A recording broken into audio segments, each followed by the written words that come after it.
സാരിയും ചുറ്റി ഞാനൊരു കല്യാണത്തിന് പോയിട്ട് വന്ന വഴിയാണ്. വീട്ടിലെത്തിയ പാടെ എൻ്റെ കണ്ണു പോയത് വീണ്ടും ഉമ്മറത്ത് കിടന്ന ആ പാക്കേജിങ്ങിലേക്കായിരുന്നു. ഇപ്പോൾ രോഗി ഇച്ഛിച്ചതും പാല് വൈദ്യൻ കൽപ്പിച്ചതും പാലെന്ന് പറയുന്ന പോലെ പെട്ടെന്ന് വന്ന് വീട്ടിലിടുന്ന ഡ്രസ്സൊന്ന് മാറ്റിയിട്ടാ മതി എന്നുള്ള ആഗ്രഹത്തിലാണ് വന്നത്. ആഗ്രഹിച്ച പോലെ തന്നെ നല്ല സോഫ്റ്റ് ആൻഡ് കോട്ടൺ മെറ്റീരിയലിൽ ഒരു നൈറ്റ് സ്യൂട്ട്.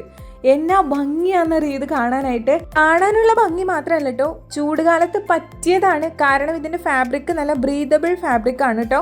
നല്ല അടിപൊളിയാണ്, ഇട്ടിട്ടും കാണാൻ എനിക്ക് നല്ലപോലെ ഇഷ്ടപ്പെട്ടു. ഞാനിത് വാങ്ങിക്കുമ്പോൾ ഇതിൻ്റെ പ്രൈസ് 410 രൂപയായിരുന്നു. ലാർജ് സൈസാണ് കേട്ടോ ഞാൻ എടുത്തിരിക്കുന്നത്. എൻ്റെ ഹൈറ്റ് 172 സെൻറ്റിമീറ്റർ ആണ്. പക്ഷെ പാൻസിൻ്റെ ലെങ്ത്തൊക്കെ നല്ല കിടിലനായിട്ട് കിട്ടിയിട്ടുണ്ട്. ഹൈറ്റ് ഉള്ളവരുടെ എപ്പോഴത്തെയും പ്രശ്നം പാൻസിൻ്റെ ഈ ഒരു ലെങ്ത് ആണ്. അതെന്തായാലും ഇപ്രാവശ്യം നല്ല സെറ്റായിട്ട് കിട്ടിയിട്ടുണ്ട്. പിന്നെ ഇതിനകത്ത് കൊടുത്തിരിക്കുന്ന ഈ ഒരു ലേസ് ഉണ്ടല്ലോ, വൈറ്റ് കളറ്, അത് കാണാൻ എന്തൊരു ക്യൂട്ടാണല്ലേ. അപ്പോൾ പ്രൊഡക്റ്റ് ലിങ്ക് ഞാൻ ടാഗ് ചെയ്തേക്കാം കേട്ടോ.